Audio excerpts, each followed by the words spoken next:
Thank you. So Donald sir, What time is it in Melbourne now? 10:37. Okay. All right, let's start then. Donald sir, we ready? Yeah, I'm already recording. Okay then. So Amit, you, Dolores, and I, we are three people. There might be fourth one, but anyway, let's start off with the proper introduction. Shall I? Yeah, absolutely. Yeah, Please go ahead. because I have to tell you a little bit about the meeting criteria, so it will be helpful to all of us. So, good morning, Amit. Hope you are doing well. Welcome. Thank you Good very morning, much for Alpesh. your time today. Thank you. As you know, Dolores and I are both students at Monash University. As part of our course, we are interviewing you to share your insights and experiences in managing multicultural teams. So, we will ask you questions surrounding the area, challenges in managing multicultural teams, and effective strategies and best practices in managing multicultural teams. Before we move on, I would like to let you know that we need to record this interview. Are you happy with that? Yeah, sure. Thanks. And how would you like to identify yourself in terms of pronouns like he, him? Will be okay? Yeah, that's fine. Thank you. And also, do you wish to be identified by your name or just the first alphabet of your name in our report and presentation which we will prepare afterwards? I'm happy for you to use my first name. Thank you. And additionally, just to inform you, we will destroy this interview recording once we complete our assignment. So once again, thanks a lot for your time. So Thank you. we have introduced ourselves, and would you like to introduce yourself, your background, experience, and current designation, please? Sure. So my name is Amit.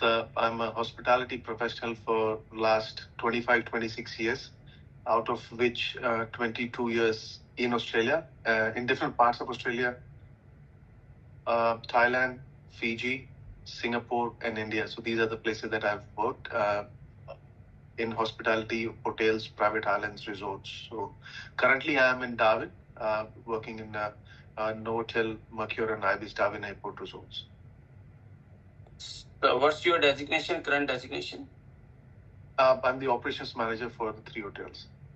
So, what's your experience so far with with managing multicultural teams? Because I know Amit from how we work together, and he been in leading as a leader for quite a lot of time and for many companies. So, how was your experience overall in leading and managing multicultural teams? Over the years, it has been quite interesting. Of course, it has had its own challenges.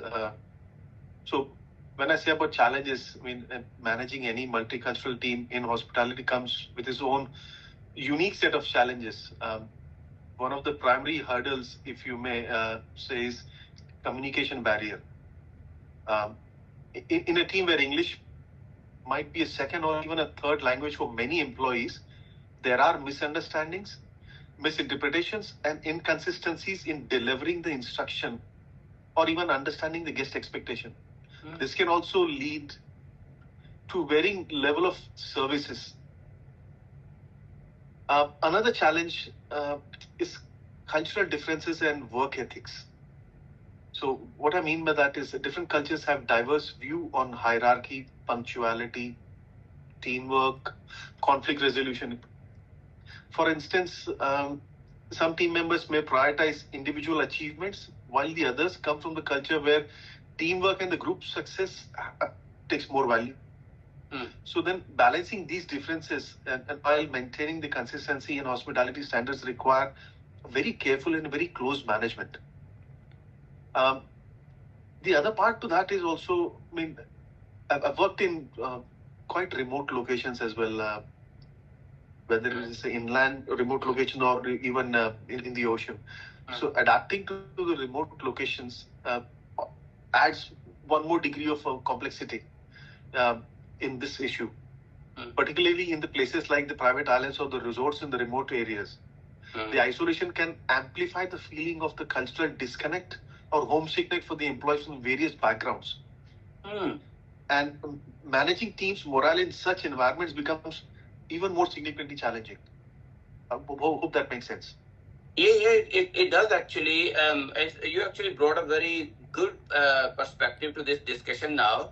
First of all, I would like to ask, what strategies did you adopt to actually manage the communication side, and then how did you manage this mental issues related sort of management? So both are two different things, because one happens generally, people feel these communication issues, but when you discuss this part, that where you worked in remote areas, that brings another challenge which is related to isolation. So how did you both manage, and what strategy did you adopt?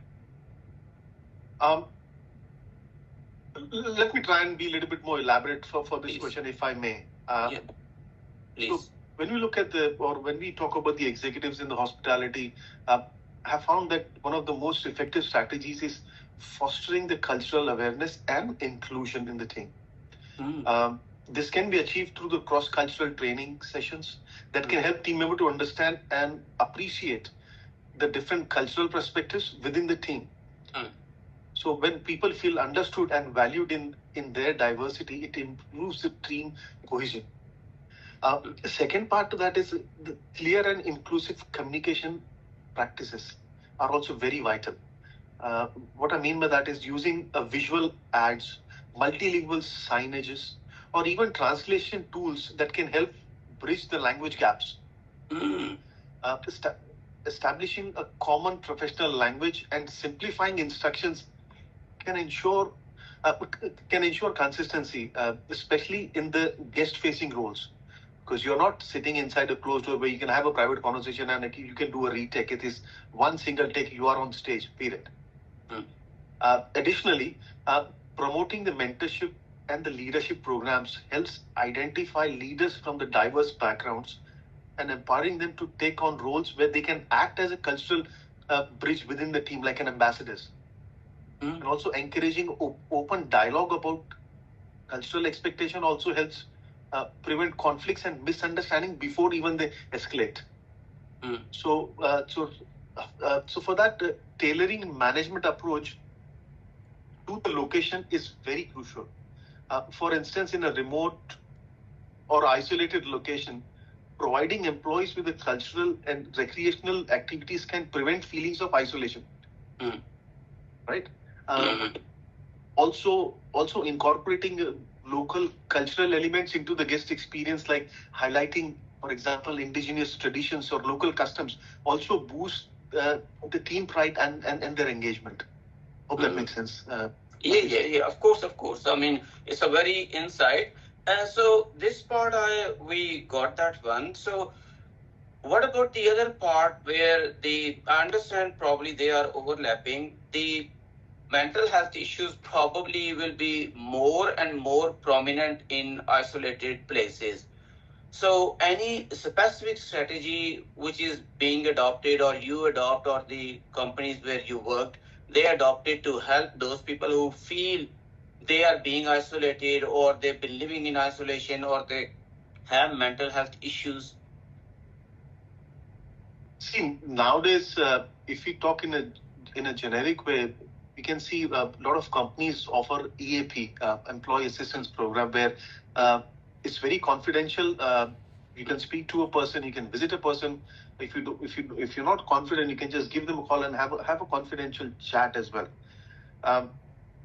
Also, I'll give you an example. In one of my previous roles, it was a remote location, and we had hired about 150 plus team members from overseas, from Fiji, through the Pacific Labor Scheme, and we also had the Sunday church sessions for them. What? So they would Sunday church sessions. So they would gather every Sunday as part of the culture that happens in Fiji. Then they would have a Sunday mass, and they'll sit together and they'll have lunch together. So that's still they are away from home, but there is a group, they are all sitting together and actually having that yarn. That is also important. So that brings me to Hafiz, that brings me to building a team morale and reducing turnover. That is also very important in hospitality, especially when we look at the circumstances in the labor force, especially post-COVID. A multicultural team thrives when there are unique backgrounds which are recognized and respected. Hospitality executives emphasize the importance of celebrating the cultural diversity through the events and the festivals that reflect the various cultures represented within the team. The example that I mentioned about having a space where they can have a Sunday mass.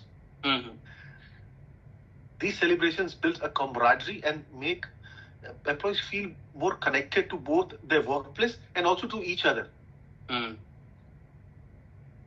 So wow, these small things here. Sorry, please, no, sorry, please go ahead, because we actually we like this one, we love this one to hear all these things. Please go ahead, you want to add.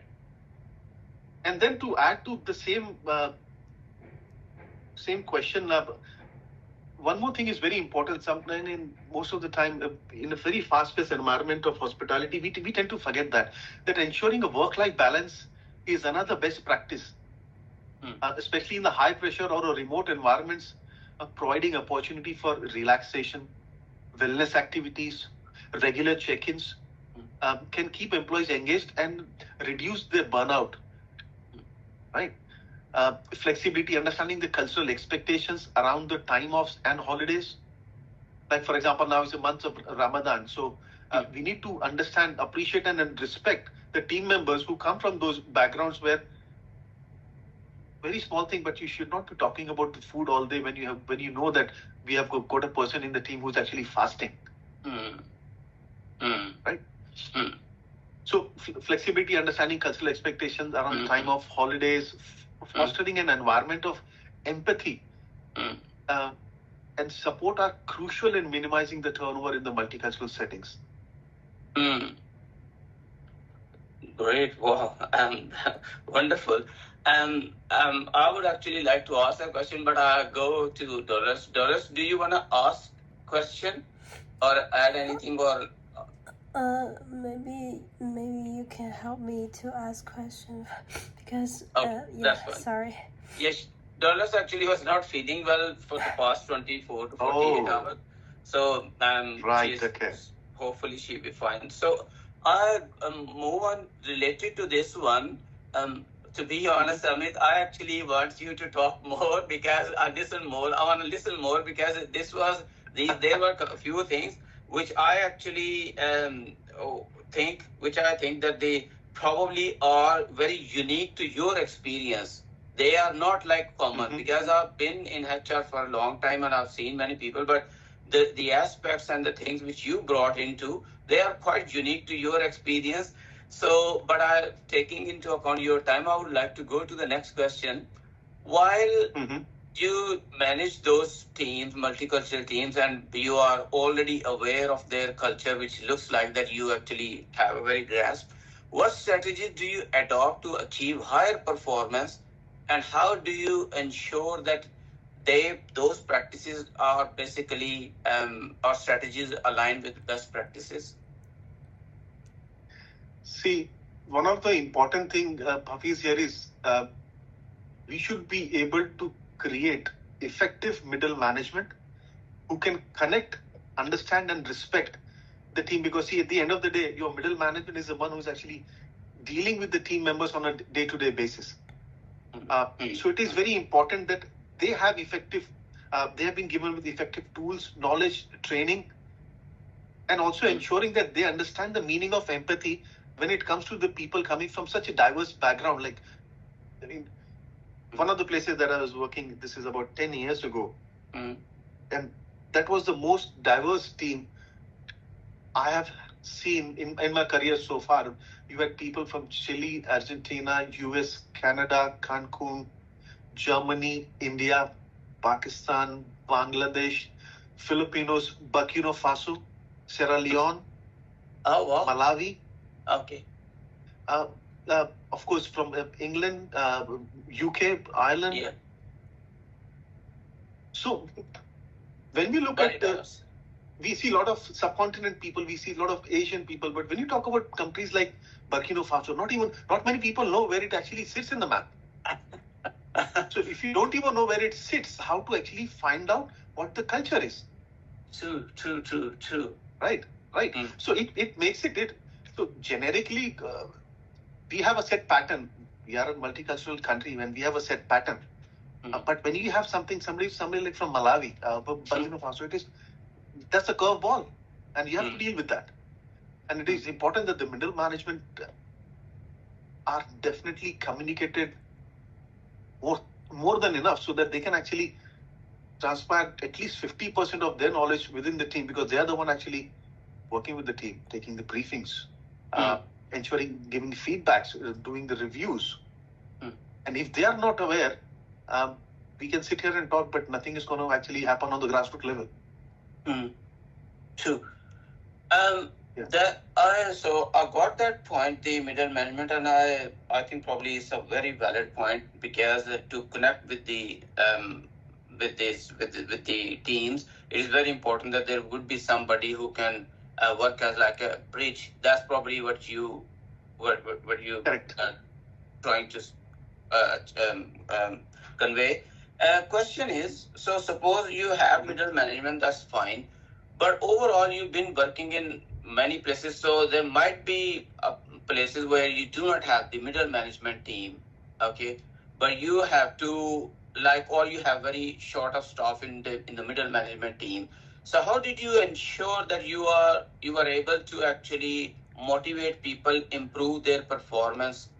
So what sort of practices or strategies did you adopt, or you actually employed any actions to do that? See, one of the easiest way out and most practical that I have found over the years is actually, when you are short on budget and the team is small, is actually create mentors within the team. Okay. Who are not official. I'll give you an example. Have you seen the movie Hotel Rwanda? No, but I write it down. I will watch it. No, I haven't. It's a very intense movie based on a real story. But there is a scene in the movie. It's about hotel. Okay. And there's a scene. It's about 5 to 10 minute scene in the movie where you've got massacres happening all over the country, and the hotel becomes a refugee center. And you have the manager who is part of that community, who is well respected, but he still doesn't have the name badge. So he actually needed that authority to come from Europe, that, you know what, he's the man you guys are reporting to, and instantly people started listening. So sometimes it is so weird that in the society that we live in, it's a bit hypocritical also at times. Do you know what I mean? It's quite an interesting leadership lesson that we can take actually from that movie. So yeah. Okay. So the take I get from this question is more like that to improve performance, because the teams are big, so you consider that there must be people who are working close to the teams, like team leaders or the assistant managers, so that it would be easier or at least effective to improve the performance. That's what we can get from this one here. Absolutely, and that middle management needs to be empowered, and they need to learn the lesson of empathy to build that culture, and that should be driven from the top. Okay. So there's another question, and that question is, in collision of multicultural teams, there are many cases where the opinions can't reach the consensus. So what problems do you encounter most in the process of leading a team, and how do you resolve that issue if there is no consensus here? See, it's a difficult one, because there are times it is important to have the consensus, but there are times there is no time for discussion. There are times for decision also. So it depends on the severity of the situation. So I hope that makes sense. Yeah, of course. We can't always go on about discussing. There needs to be a point where needs to stop and decision needs to be made, because at times business also takes a priority because decision needs to be made. Okay, I agree. Okay, so in that, yeah, please go ahead. No, please go ahead. So that means like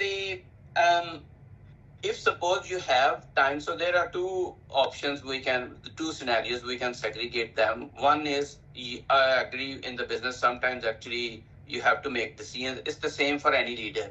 Sometimes there is no time or there are occasions. But suppose if you have time and still there is no consensus, so how do you try to resolve that sort of issue? Ooh, that's a tough one, Hafiz. When you have time and you still cannot resolve. Sometimes it is hard to get buy-in from everyone, right? You can't, if you have to keep everybody happy, then you might as well start selling ice cream. Otherwise, you can't keep everybody happy. Right? So shall I consider it like you actually take the majority? Not everybody is happy, but you go with the majority as a leader, or do you still think, you got the option to decide at the certainly at the end of the day, it is you as a leader to decide? Definitely you should always go with the majority, but also one needs to remember that you are not hurting any group's sentiment. You're not offending anyone. You're not doing any damage to the environment. So when you look at these things, if these things are covered, then yes, I think one should go ahead and take the decision. Oh, okay. That's fine. So it makes sense. Yeah. Because the tough question probably was because of my own background in this field. so that's why probably the question was tough. But I agree with you. It is quite tough when you have like a team where you are short of time. Secondly, you need to make decisions.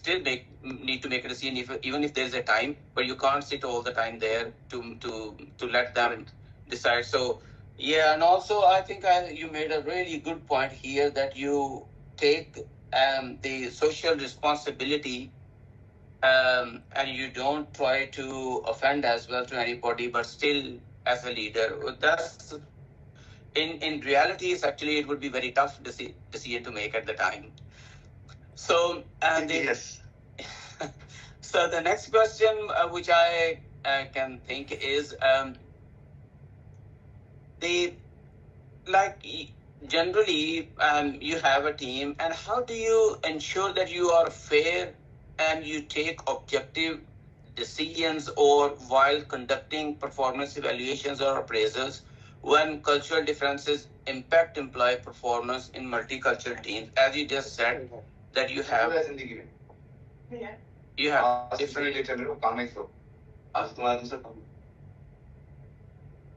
Okay. So this is why we have. Please. Sorry, go ahead. No, please go ahead. I was just trying to elaborate my questions, but if you know the question, thank you. Please. So, when you look at a big organization, all the tools and the policies, procedures, the governance, the SOPs, all in place. It is a matter of implementing them in the correct manner. So there are tools available. We are living in the 21st century. It is matter how it is a matter of question is how these are actually. Having a book is okay in a library, but who's going to go and pick it up and read it? Unless you do that, what's the point of having that book? So we have these tools available in each and every sector. In a first world country like Australia, important is how much of that is utilized or implemented. That's the question. So when you suppose, I got your point, but suppose with all these tools, if you are the one where you are doing a evaluation, you are in an interview, suppose somebody has done through the tools online, understand they did whatever they want to tell you, and then you bring them into a meeting and you are trying to evaluate and try to verify the things, try to understand what they are, where they're coming from. During that process, how do you remain objective and also at the same time fair to their cultural perspective, because they might have negative performance, but you are aware that they were actually struggling to adjust into the system because of their cultural background. So how do you ensure that all these matters, considering all these matters, still the objectivity is there for their evaluation of performance? That's a very valid word you actually used a couple of times in your question. It needs to be objective. Yeah. Because when it is subjective, it cannot be tangible, right? Yeah. And also at the same time, with the diverse cultures, it adds one more layer of complexity. In when it comes to the hospitality industry, there are different ways where from onboarding to the your probation to your 6-monthly review to your annual review, the questions are very objective and they are result oriented. So no matter and there is a support, training and time provided for that particular individual. So it is a matter of, it's not that we are making a decision that, you know what, you're not doing well, you probably, you know what, find something else. No, it's not that easy, and it cannot be done that way. There are filters, there are barriers and gates in place where you have to cross first week, first month, 3 months, 6 months, 1 year. And those when I speak about hospitality, those questions are objective and very fair. It is it has enough time for a person to actually go through that journey, and also have a mentor within the team to actually be a guide to that person if somebody's from a different background. So there should not be any excuse when you sit on the table that it started with the subjective and it cannot close with the objective answer. It needs to be objective, and that needs to show in the business case that needs to be in black. It cannot be red, because at the end of the day, everything has to be reported, and you are answerable to the company, to the owners as well. That and you know what, the biggest asset is actually not the furniture, is actually the people. Excellent. They are not be taken care of. Excellent. Amit. That's a myth. That's a myth. Because now when I thought about you for the interview, now actually I'm happy to have you today, because you actually have given a very fair answer, because it is not a one-day thing. It actually starts from 1 month evaluation, 3rd month, 6 months, 1 year, and then annual or 6 monthly. So if the person has already gone through those barriers, the problem is the cultural adjustment is already there. It's probably somebody's individual fault. And the system is already objective, because it's not one person, it's the whole team is going through that process. Exactly. Excellent. Well done. Dolores, you're welcome anytime. Dolores, have you got any questions, or shall we actually pay our thanks to Amit because of his time and great insights? So do you have anything to add or say? Sorry for the, I was ill, yeah, so I'm sorry. And I think it's very perfect, and all we need next is to analyze the text. Yeah. So thank you so much. Amit, I'm really very grateful to you. Look, no, thank you.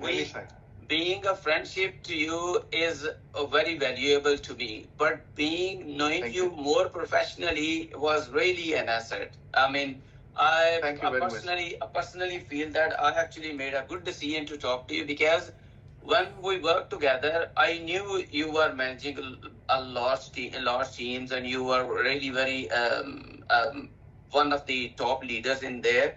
But the way you described your experience and brought insights into this, and practical exposure and practical decisions you actually advise us, that was really helpful, and it will go a long way, because many people probably will get benefit from this one. So we appreciate your taking the time to share these insights with us. Thank you very much again. If you have any questions or anything, otherwise we would actually like to thank you again. And because of your time, you are a very busy person, I understand. And again, we appreciate that. Thank you, Hafiz, and Dolores, nice to meet you. All the best with this. Thank you very much. So Thanks much. again. Enjoy your day. Thank you. Yeah. See you. Thank you. See ya. Talk to you. See ya. Bye. Thank you. Bye bye.